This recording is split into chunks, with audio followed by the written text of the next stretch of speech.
Dear our respected and beloved Agaw Media followers, how are you? Agaw Media continues to provide with reliable, timely information.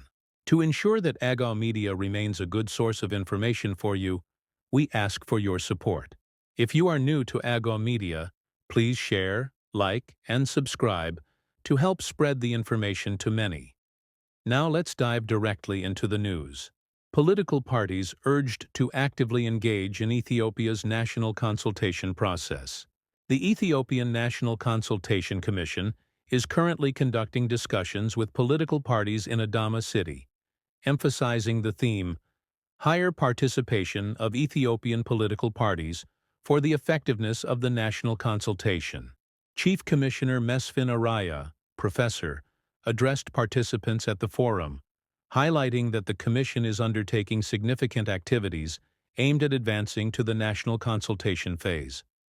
He noted that over 80% of political parties operating in Ethiopia have engaged in the ongoing consultation process, a testament to the collaborative efforts made thus far.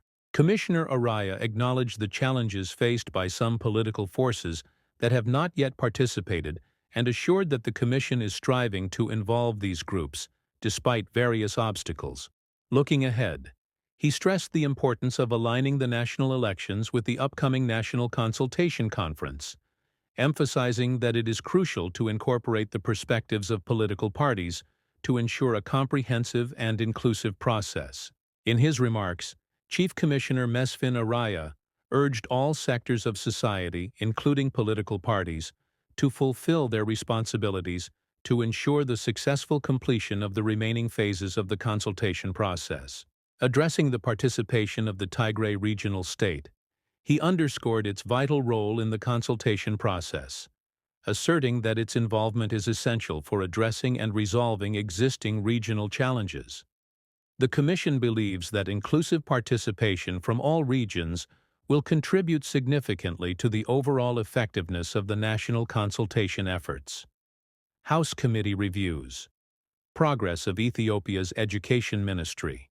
The Standing Committee on Human Resource Development, Employment, and Technology Affairs of the House of People's Representatives recently convened to assess the Ministry of Education's performance during the first quarter of the year. Chairman Honror Negeri Lencho, Dr. opened the forum by sharing positive news about the ministry's ongoing efforts to enhance the quality of education in Ethiopia.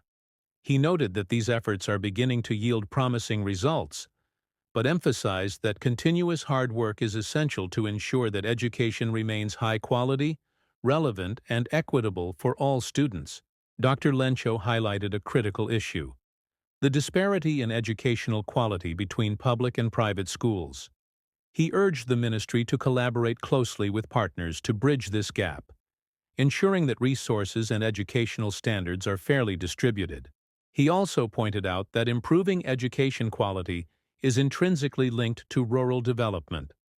The chairman stressed the importance of ensuring that schools built under the Education for Generation movement meet established standards, which will contribute to a better learning environment. Deputy Chairman Hanar Bethlehem Lakwe, Dr. echoed these sentiments, noting that several proclamations have been issued by the House to support the implementation of education policy.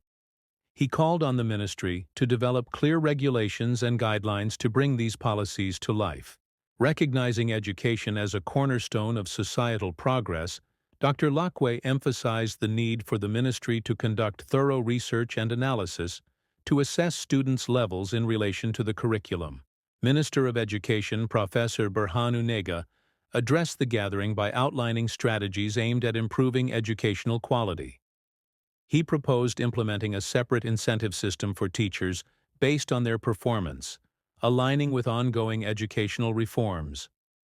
The minister assured attendees that efforts are underway to attract qualified and passionate professionals into the education sector.